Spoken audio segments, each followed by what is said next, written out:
Qala rabbi shrah li sadri wa yassir li amri wahlul 'uqdatam min lisani yafqahu qawli. Subhanaka la ilma lana illa ma 'allamtana innaka antal alimul hakim. Ahibba'il kiram, jamaah yang sama dirahmati dan dimuliakan oleh Allah Subhanahu wa taala.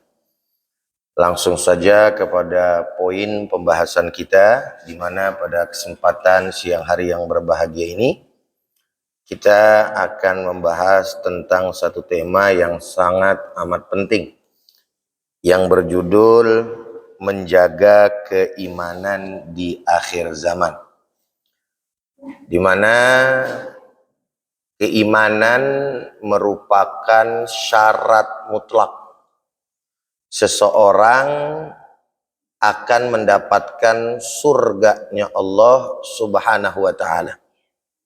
Maka menjaga daripada keimanan ini juga merupakan satu hal yang amat sangat penting. Karena Allah Subhanahu wa taala berpesan di dalam satu ayat yang sering sekali kita dengar. Apalagi setiap Jumat rata-rata khotib menyampaikan hal tersebut. Allah Subhanahu wa taala menyampaikan faqala ta'ala ya ayyuhalladzina amanuttaqullaha haqqa tuqatih wa la tamutunna illa wa antum muslimun. Wahai orang-orang yang beriman, bertakwalah kalian kepada Allah dengan sebenar-benarnya takwa. Dan jangan sekali-kali kalian mati, kata Allah, kecuali dalam keadaan membawa ajaran agama Islam. Al-Quran merupakan satu wahyu, di mana wahyu Allah ini berbahasa Arab, tapi berbeda dengan bahasa Arab pada umumnya. Keantikan daripada ayat demi ayat, kalimat demi kalimat ditunjukkan oleh Allah Subhanahu wa taala. Mana buktinya? Salah satunya Allah Subhanahu wa taala, perhatikan baik-baik, sebenarnya bisa menggunakan kata wala tamutu dengan domir antum yang sudah ada di dalamnya, yakni domir mukhatab namanya. Dan jangan kalian mati illa wa antum muslimun, kecuali dalam keadaan membawa ajaran agama Islam. Saya mau tanya sama jamaah, tolong jawab yang kompak, yang fokus. Nggak apa-apa, ngaji sambil nyender nggak apa-apa, yang penting fokus. Sebab posisinya emang posisi enak, ya nggak? Jider, ngaji sambil nyender. Saya mau tanya, ketika Allah mengatakan wala tamutu, andai Allah mengatakan wala tamutu illa wa antum muslimun, yang artinya adalah dan jangan kalian mati kecuali dalam keadaan membawa ajaran agama Islam. Kalimat tadi sudah bisa dipahami atau belum kira-kira? Assalamualaikum. Masih hidup lu kagak ini? Alhamdulillah. Ustaz tanya sekali lagi, ketika Allah mengatakan dan jangan kalian mati kecuali dalam keadaan membawa ajaran agama Islam, sudah dapat dipahami belum sebetulnya artinya? Sudah belum? Sudah. Poinnya yang kita dapat, Allah Subhanahu wa taala memerintahkan kita mati dalam keadaan Islam. Begitu nggak kira-kira? Assalamualaikum. Fokus sebentar ya. Tapi Allah enggak menggunakan kalimatnya dengan kalimat seperti tadi. Tidak hanya sekedar jangan kamu mati, bukan. Tapi Allah tambahkan dengan nun taukid sakilah. Ini penting, saudara. Yang maknanya kalau dalam bahasa Indonesia itu merupakan penekanan. Maka artinya jadi berubah. Kalau wala tamutu, jangan sekali-kali kalian mati. Tapi kalau wala tamutunna, maknanya jangan sekali-kali. Beda nggak tuh kira-kira? Assalamualaikum. Mesti banyakan ditegur nih urusannya. Jangan ama jangan sekali-kali. Beratan mana? Jangan sekali-kali. Subhanallah. Jadi Allah gunakan kalimatnya sedemikian rupa supaya apa? Supaya kita sebagai hambanya paham. Bener-bener loh.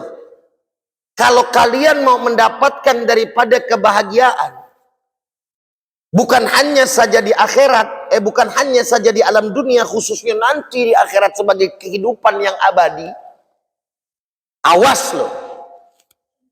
Jangan kamu mati sekali-kali nih, kecuali membawa ajaran agama Islam. Saking Allah subhanahu wa ta'ala sayang sama kita. Diwanti-wantinya kita seperti itu, saudara. Nah, yang menjadi persoalan adalah karena Allah tahu bagaimana kemudian kehidupan di dalam memegang ajaran agama Islam itu makin lama makin sulit. Sampai pada akhirnya zaman hari ini di mana kita hidup di dalam zaman yang dekat dengan yang namanya kiamat. Kalau dikatakan akhir zaman, ini udah akhir zaman. Bahkan teman-teman tahu nggak sebetulnya dimulainya akhir zaman tuh semenjak kapan, udah tahu belum? Belum. Ada yang udah? Yang bilang udah kapan? Semenjak kapan? Semenjak baginda Nabi besar Muhammad dilahirkan, itu setar akhir zaman, bayangin. Makin kemari apalagi zaman kita makin parah. Memegang Islam, memegang keimanan, ini amatlah sulit. Butuh perjuangan yang amat sangat luar biasa. Maka saudara hadirin yang sama dirahmati dan dimuliakan oleh Allah subhanahu wa ta'ala, di dalam kitab Nasaihud Diniyah wal Wasaya al-Imaniyah karangan Al-Habib Abdullah Ibn Alwiya Al-Haddad, di sini dikatakan dalam halaman 33, Al-Fakir mengutip, wa 'alal insani, dan wajib bagi manusia, al-ijtihadu fi hifdzi islamihi, bersungguh-sungguh untuk menjaga keislamannya. Kenapa kita kudu harus menjaga keislaman kita? Karena tadi Allah pesan Islam itu harus dibawa sampai kita mati, ya. Wa taqwiyatihi, dan juga ketakwaan kepada Allah, bi fi'li ma umira bihi min ta'atillahi ta'ala. Dengan caranya apa? Jaga iman, jaga Islam itu bagaimana, Ustaz? Al-Imam Al-Habib Abdullah Ibn Alwi Al-Haddad mengatakan, jaga keimanan tersebut dengan melaksanakan apa yang diperintahkan oleh Allah subhanahu wa ta'ala berupa ketaatan kita kepada Allah subhanahu wa ta'ala. Fa innal mudayyi'a, hati-hati nih ya ikhwan. Assalamualaikum. Baik-baik dengerin. Fa innal mudayyi'a, karena sesungguhnya orang-orang yang meremehkan li awamirillah, dari perintah-perintah Allah, muta'arridun lil mauti ala ghairil Islam. Garis bawahin.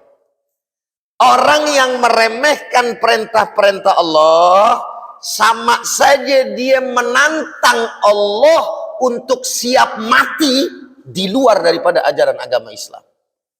Na'udzubillah, thumma na'udzubillahi min. Fa inna tarkahu lidzalika, karena sesungguhnya meninggalkan ketaatan kepada Allah dalilun ala istihanatihi bihaqqid din.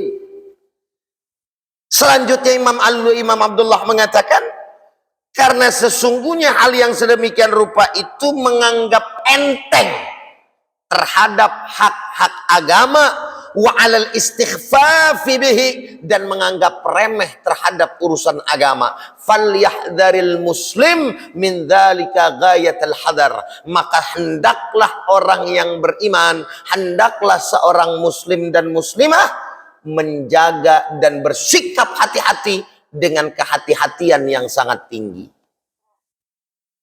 Assalamualaikum. Ana mau tanya, orang meninggal dunia ya ikhwan, lalu dia meninggal atau mati dalam keadaan su'ul khotimah. Pemberian istilah su'ul khotimah yang disematkan kepada seseorang, kita tahu nggak bahwasannya orang ini walaupun su'ul khotimah tetap Islam? Assalamualaikum. Suaranya orang perempuan sampai keluar romannya nih. Udah kelar belum ngobrolnya, Pok? Ustadz tanya, simpelnya begini deh. Su'ul khotimah itu, orang kalau mati dalam keadaan su'ul khotimah masih dianggap Islam nggak? Nah begitu. Orang mati dalam keadaan su'ul khotimah masih dianggap Islam nggak? Jawabnya yang yakin dong. Masih. Su'ul khatimah masih mending. Kenapa? Karena tetap bawa Islam. Betul nggak gitu? Nah, kalimatnya yang ada di sini nih bukan mati dalam keadaan su'ul khatimah lantaran meremehkan daripada perintah-perintah Allah. Tapi akibatnya adalah lil mauti ala ghairil Islam. Lah coba itu. Orang yang meremehkan daripada perintah-perintah Allah, nanti dia bisa jadi mati di luar ajaran agama Islam. Parah nggak kalau begitu namanya? Assalamualaikum. Parah nggak? Bahaya nggak? Makanya jangan sembarangan sama maksiat. Udah tahu akhir zaman, godaan fitnah banyak. Malah justru kita leha-leha dan merasa tidak berdosa ketika melakukan kemaksiatan kepada Allah. Ketika meninggalkan daripada yang namanya perintah Allah, tidak ada sedikit pun rasa bersalah di dalam diri kita. Na'udzubillah summa na'udzubillahi min dzalik. Makanya saudara hadirin, Imam Haddad kemudian melanjutkan, wa alaihi aydan ayyujanibal ma'asi wal atham, agar yang namanya orang muslim itu menjauhi daripada perbuatan maksiat dan dosa. Kenapa tuh? Fa innaha tud'iful islami wa tuhawwinuhu. Karena yang namanya dosa, karena yang namanya maksiat akan melemahkan iman dia. Bahkan menghancurkan daripada apa? Keislaman dia. Wa tuzalzilu qawaiduhu, dan merapuhkan, merontokkan, merusakkan pondasi-pondasinya. Wa tu'arriduhu, dan kemudian saudara hadirin akan menyebabkan dia, nih lebih bahaya lagi nih, menyebabkan keimanannya lisalbi indal maut, tercabut ketika dia mati. Saudara, kita sama syaitan, sama iblis, ini bukan berarti digodain di alam dunia aja ketika menjelang mati selesai. Enggak. Digoda sama syaitan itu sampai kita dicabut nyawa sama Allah Ta'ala lewat malaikat Israel. Itu iblis masih nyamperin kita. Kita waktu sakaratul maut di dalam kitab yang membahas tentang kematian itu dibahas tuh. Orang kalau dalam keadaan sakaratul maut, maka orang tersebut akan dihampiri oleh orang-orang yang dicintainya. Dalam keadaan sakaratul maut. Entah itu berupa bapaknya, entah itu berupa emaknya, entah itu berupa anaknya, yang terlebih dahulu meninggal dunia. Lantas, sebenarnya siapa nih? Ternyata orang-orang ini adalah iblis yang menyerupai daripada orang-orang tercinta kita. Dibawa datu air. Orang kalau lagi sakaratul maut, saudara, itu luar biasa dahsyat yang namanya rasa haus. Nah, nih bapak, nah, nih ibu, ma, nih aku anakmu. Aku pengen sama kamu, kita bersama-sama di surga. Gitu kan, tempat yang enak, tapi untuk mencapai itu kau harus melepaskan Islam terlebih dahulu. Wah, dikasih air minum, kena aja kita, kafir kita, saudara hadirin. Dan nih kafir model macam kayak begini orang nggak tahu, kita nggak paham karena kita manusia hanya melihat dari sisi lahir. Contohnya dari sisi lahir bagaimana itu Ustadz? Kita ngelihat teman kita seumur hidupnya memang Islam, terus matinya ya udah Islam, gitu kan? Maka dikuburinnya secara Islam, dikapanin, disolatin, selesai. Betul nggak kira-kira? Karena secara lahiriah kagak pernah keluar daripada mulutnya yang menyebabkan dia murtad umpamanya, atau dia mengakui pindah agama misalnya. Nah kalau yang kayak begitu kita bisa menjustifikasi lewat hukum Islam. Tapi kalau orang yang tadi enggak, taunya kita begitu aja. Nah teman, kalau misalkan nih teman kita sering maksiat, doyan banget sama yang namanya dosa, rasa bersalah juga kagak, mati nih. Maka bisa jadi hakikatnya dia sebetulnya kafir di sisi Allah Subhanahu wa Ta'ala, tapi kita menyangkanya tetap Islam. Kenapa? Karena di akhir daripada hayatnya, ketika sakaratul maut, dia tergoda dengan godaan iblis tersebut. Itulah fungsinya. Kenapa kalau misalkan kita dekat orang yang mati, mau mati tuh, ngapain? Bacain talqin. La ilaha. Kalau nggak bisa juga, Allah, Allah, Allah. Buat apa itu? Buat benteng dia dari menghadapi godaan-godaan tadi. Jangan dianggap berat. Ini namanya fitnah mati nih dia. Ngomong-ngomong teman-teman, kalau habis baca fil alamina innaka hamidum majid, langsung salam, apa ada doa lagi yang dibaca? Hah? Fil alamina innaka hamidum majid. Assalamualaikum. Langsung begitu. Ada doa yang dianjurkan. Allahumma inni a'udzubika min adzabil qabri wa min adzabin nar wa min fitnatil mahya wal mamati wa min fitnatil masihid dajjal. Itu doanya. Ya Allah, aku berlindung kepadamu dari siksa kubur, dari siksa neraka, dari fitnah hidup dan fitnah mati. Fitnah mati yang bagaimana yang tadi itu begitu, saudara.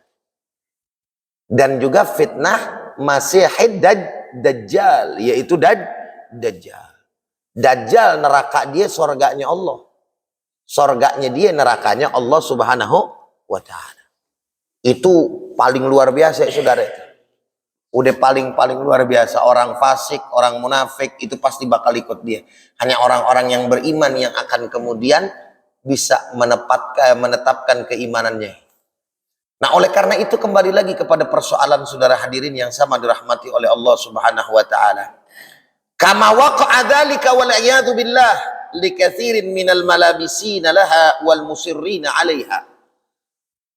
Maka dikatakan sebagaimana banyak terjatuh kepada orang-orang yang banyak mereka melakukan daripada dosa dan terus menerus daripada melakukan dosa tersebut. Makanya kita di sini bersyukur sama Allah. Kita ngaji berarti kita dipilih sama Allah Subhanahu wa Ta'ala. Niatin lurusin karena Allah Subhanahu wa Ta'ala, bukan karena hal apa-apa. Walaupun tadi saya lihat ada absen sampai ke depan ini. Absen ini romannya ya. Jangan gara-gara ini rugi. Kalau kagak ngaji, absen, agak enak banget, males banget gue gitu. Ngegerendeng ujungnya, saudara.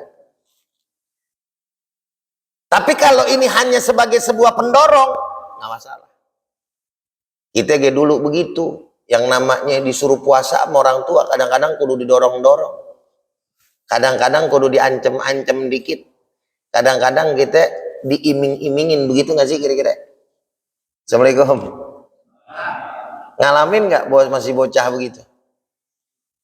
Ntar kalau puasa 30 hari full nih, baba beliin sepeda BMX. Iming-iming, betul. Puasa ada tuh 30 hari gitu. Niatnya buat siapa? Sepeda. Bukannya buat Allah. Belum ngerti gitu. Makanya depan orang tua puasa ke masjid lain urusan. Sholat mas sholat, giliran ngambil air wudhu, korupsi dah tuh air. Ambil nih. Keluarnya dikit, sisanya kita minum. Belum tahu. Tapi jadi latihan. Betul nggak? Sama kayak begini bagus. Di absen. Supaya apa latihan? Tapi ketika duduk di majelis ngerasa nyaman, anteng, enak, bisa membuat kita cinta kepada majelis taklim. Jangan sembarangan ya kawan. Ini karpet yang kita pantatin bakal jadi saksi kita ntar di alam barzakh. Bakal jadi penolong kita di akhirat pada saat kita menyeberangi jembatan Siratal Mustaqim. Di dalam satu kitab, aneh lupa nama kitabnya, Allahumma sholli ala sayyidina Muhammad wa ala ali sayyidina Muhammad, Al-Usfuriyah kalau tidak salah. Itu ada satu cerita, wallahu a'lam bagaimana sanad atau kekuatan daripada hadis tersebut, tapi di situ diceritakan tentang kisah itu ya ikhwan. Ada satu cerita, ini nama masjidnya apa? Tohikul, mana sih namanya? Nah dia Torikul, nah iya. Torikul Jannah lagi pas banget. Torikul Jannah ngomong-ngomong pada tahu dia pengurus. Ntar kalau pengurus sudah tahu artinya. Kalau yang lain, Torikul Jannah apa? Jalan menuju surga. Torik.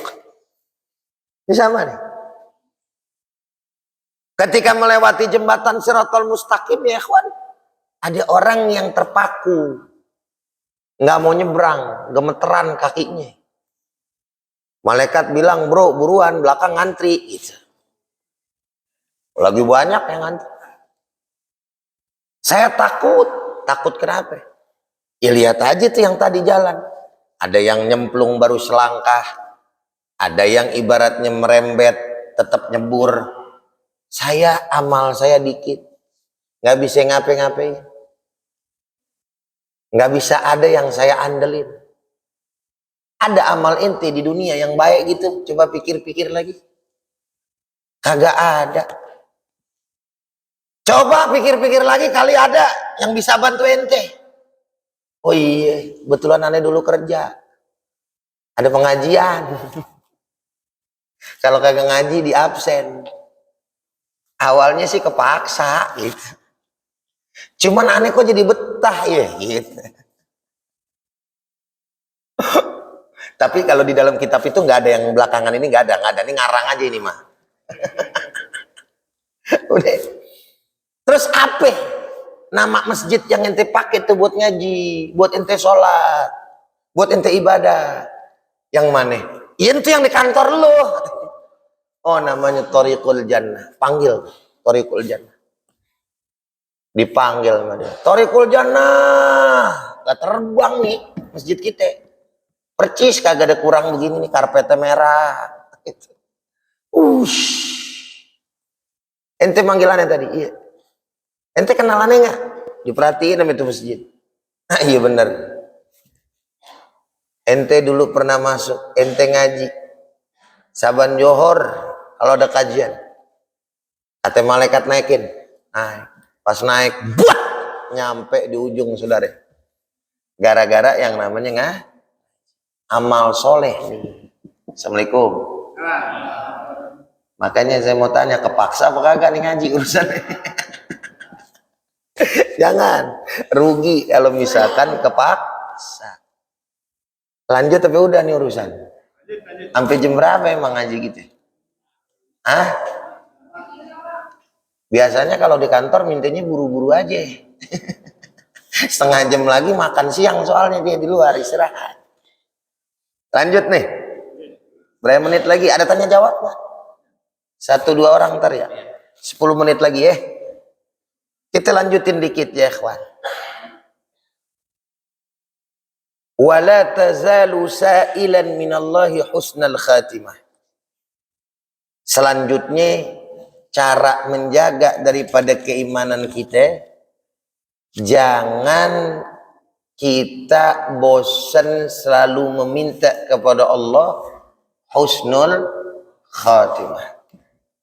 Waqad balagana anna syaitan, karena sesungguhnya telah sampai kepada kami, kata beliau, bahwasannya syaitan itu la'anahallahu, semoga Allah Ta'ala melaknatnya, yaqul, dia berkata, qasama dhahri, telah patah punggungku, alladhi yas'alullaha ta'ala husnal khatimah, telah patah punggungku gara-gara seorang hamba selalu memohon kepada Allah akhir kehidupan yang baik.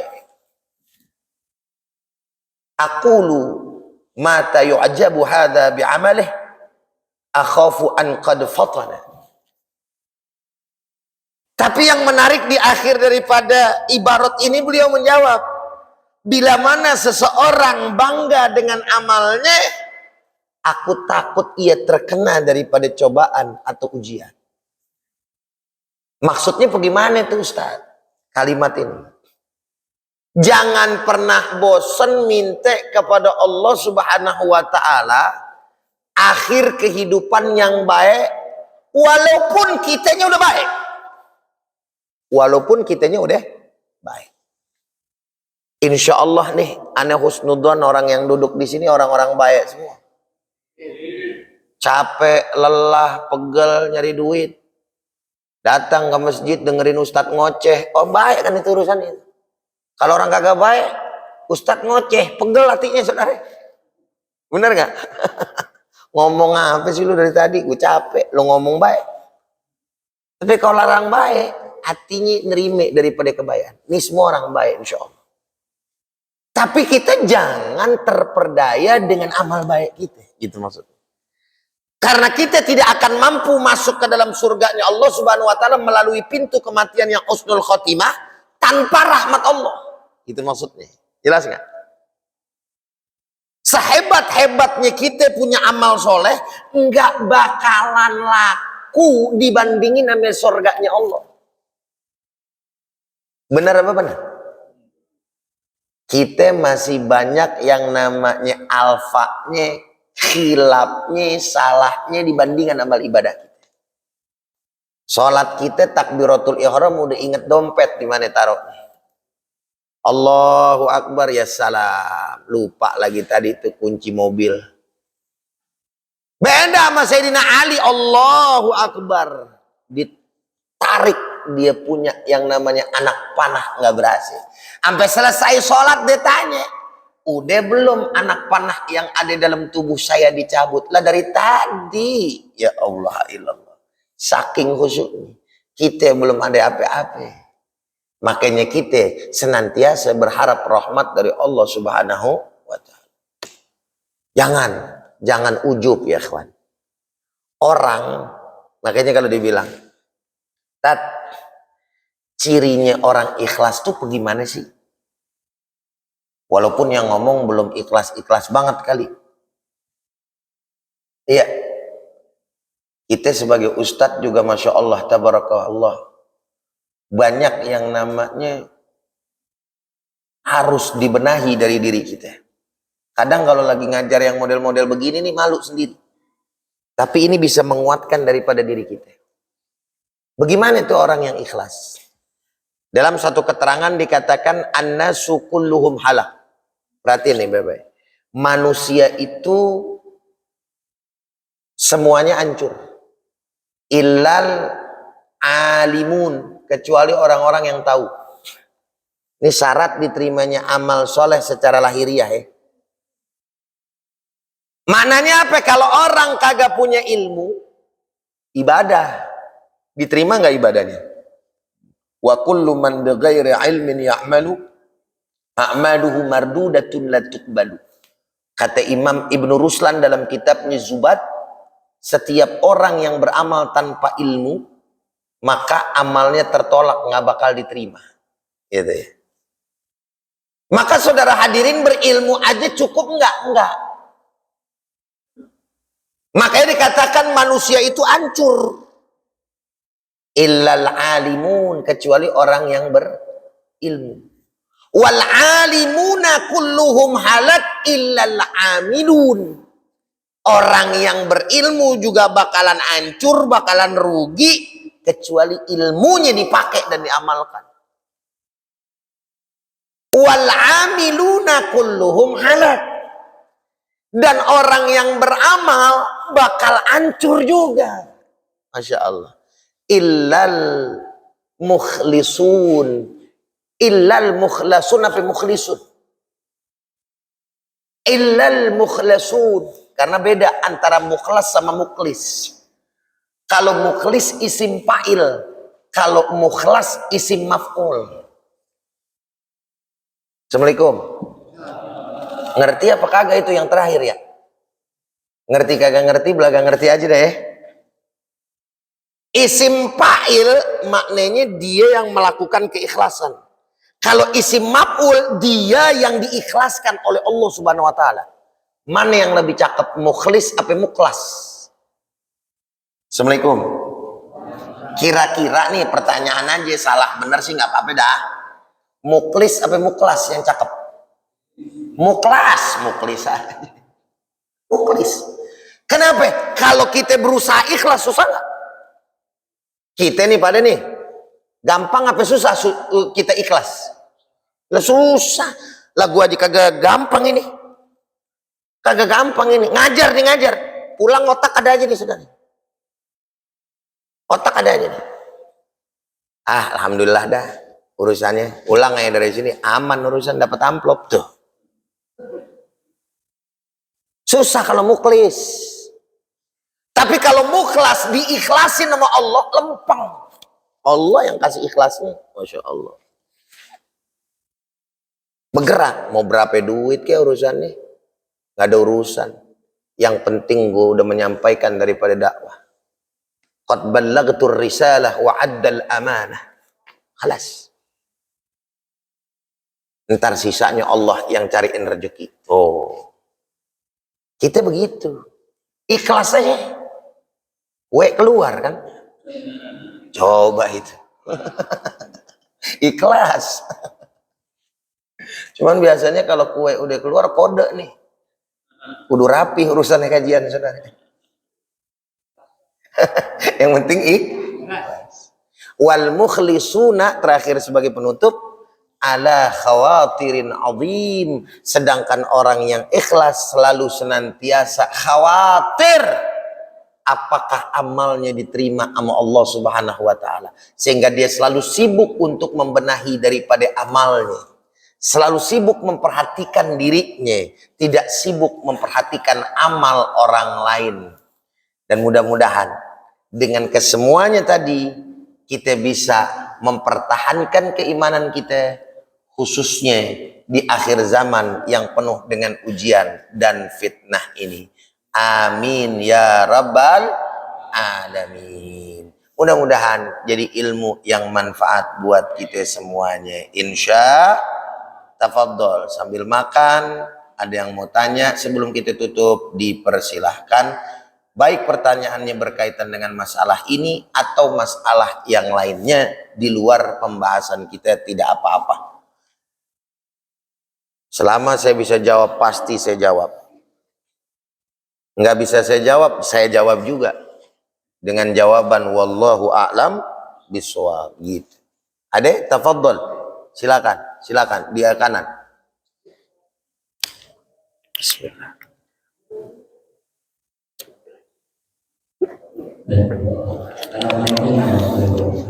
Waalaikumsalam warahmatullahi wabarakatuh.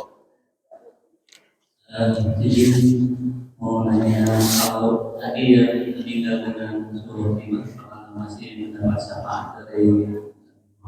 Nah, pertanyaan yang bagus. Sudah itu aja abangku?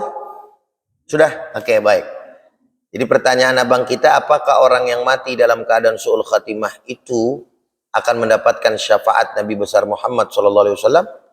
Maka sejauh sepengetahuan saya ngaji, orang yang mati dalam keadaan membawa ajaran agama Islam, ujung-ujungnya pasti masuk surga. Jangan amin doang, kan ini usaha. Tapi itu patokan ya. Itu patokan nih. Orang yang mati dalam keadaan membawa iman Islam, mau dia fasik, mau dia munafik, dalam pengertian munafiknya yang inilah. Pokoknya dia matinya Islam aja. Pasti ujung-ujungnya masuk surga. Itu akidah tuh. Jaga tuh ya. Karena di dalam suatu keterangan yang mohon maaf saya juga lupa lagi itu. Lagi-lagi lupa. Nanti di akhirat Nabi Muhammad SAW itu tidak akan pernah berhenti meminta kepada Allah Subhanahu Wa Taala sehingga umatnya satu pun sudah tidak ada lagi di neraka. Diangkat semuanya sama Nabi Muhammad SAW. Dia minta lagi, ya Allah si fulan begini. Apa ada lagi? Ya Muhammad umatmu. Ada, karena kelihatan cahaya keimanan di dalam neraka itu masih ada. Yang terang, yang rada lumayan, yang redup, pokoknya asal masih ada. Makanya dikatakan orang bakal masuk surga walaupun dia punya iman seberat biji dzarrah. Lempengan diseksa dulu, ya kayaknya sih udah juga pasti sih ya. Iya dong. Secara lahiriah kan tadi dibilang orang apa namanya, orang yang su'ul khatimah. Tapi kalau ditanya bisa nggak Allah langsung masukin surga dia, su'ul khatimah nih mati, bisa nggak Allah masukin surga dia langsung? Assalamualaikum. Bisa nggak? Ini gara-gara tahu nih melontong nih biar nggak beres. Bisa nggak? Kalau ditanya kayak begitu bisa. Bisa. Itu rahmat Allah. Disiksa sama Allah, adilnya Allah. Gitu loh. Paham? Ada orang mati, penzina, apa segala macam, bla bla bla bla bla. Tapi ada amal yang Allah Ta'ala lihat dari dirinya gitu. Allah ampunin dosanya semuanya. Ada satu amal yang Allah redha, Allah masukin dia langsung ke surga. Padahal dalam kacamata kita, dia matinya su'ul khatimah. Itu hak Allah. Rahmatnya Allah. Tafadhol.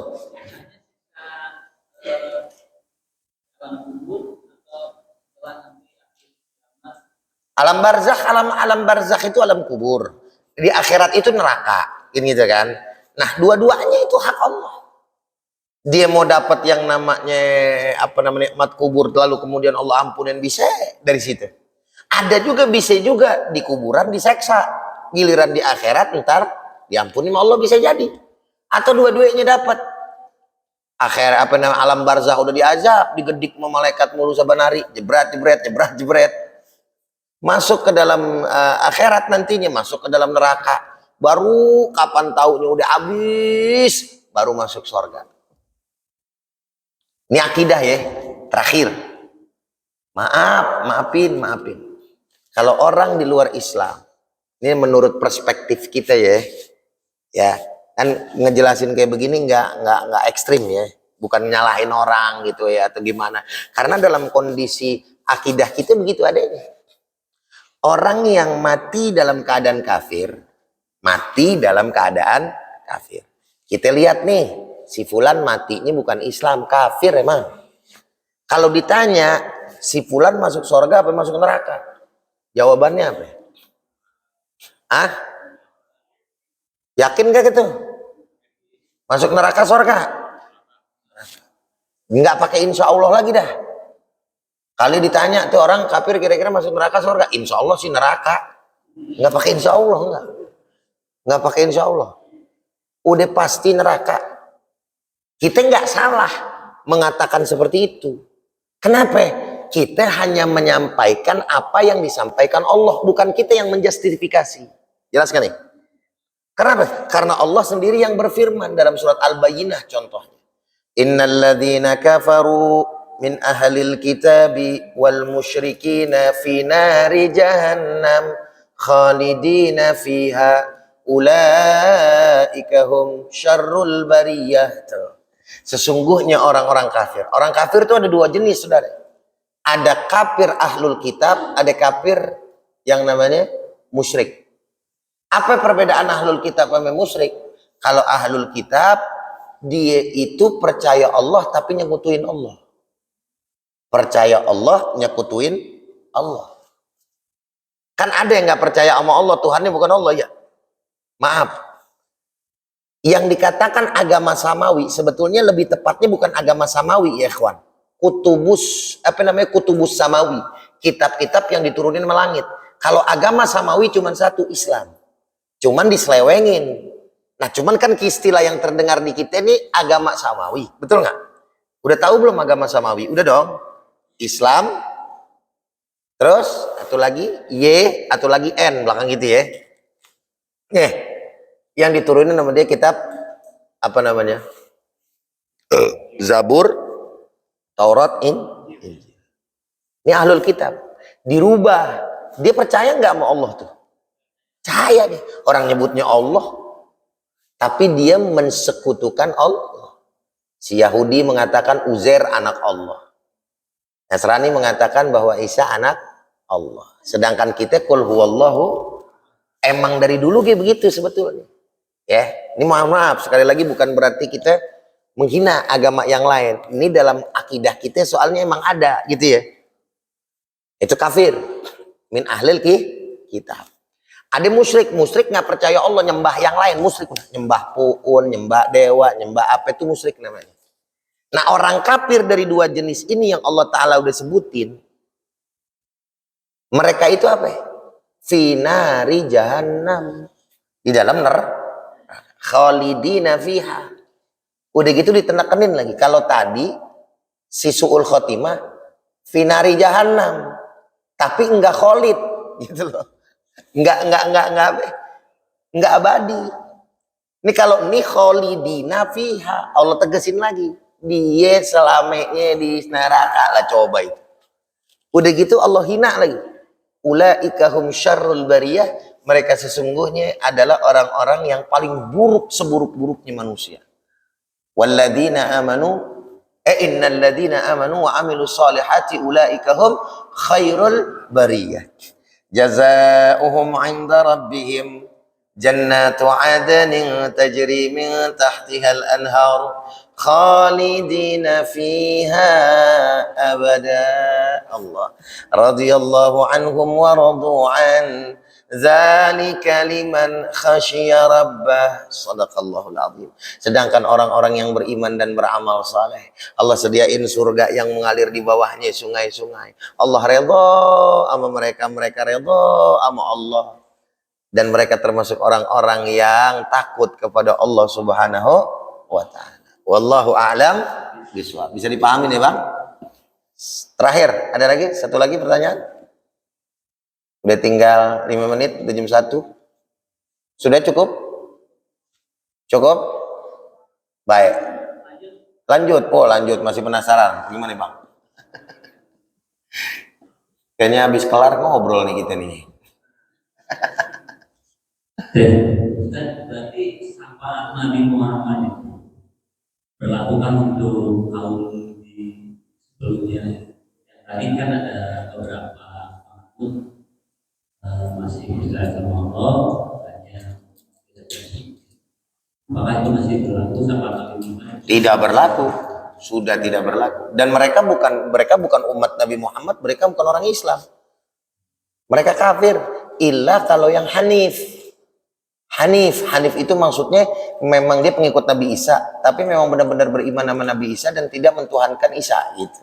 Begitupun dengan orang-orang Yahudi sebelumnya dan juga para nabi itu berbeda. Tapi itu pun yang memberikan syafaat sepanjang sepengetahuan saya bukannya Nabi besar Muhammad SAW, tapi dengan keimanan yang mereka kepada Allah yang Hanif tadi yang menyebabkan dia masuk ke dalam surganya Allah Subhanahu wa taala. Gitu.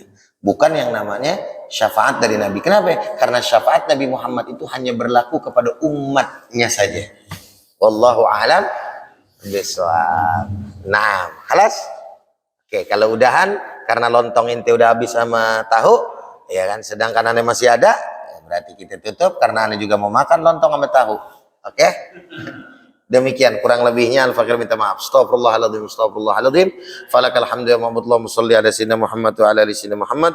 Allahumma hadina bihudak waj'alna mimman yusari'u fi ridak wa la tuwallina waliyan siwak wa la taj'alna mimman khalafa amraka wa asak wa hasbunallahu wa ni'mal wakil ni'mal maula wa ni'mal nasir wa la hawla wa la quwwata illa billahil aliyyil azim wa sallallahu ala sayyidina Muhammadin nabiyil ummi wa ala alihi wa sahbihi wasallam walhamdulillahi rabbil alamin. Taqabbalallahu minna wa minkum fataqabbal ya karim. Demikian hadanallahu wa iyyakum ajmain. Wassalamualaikum warahmatullahi wabarakatuh.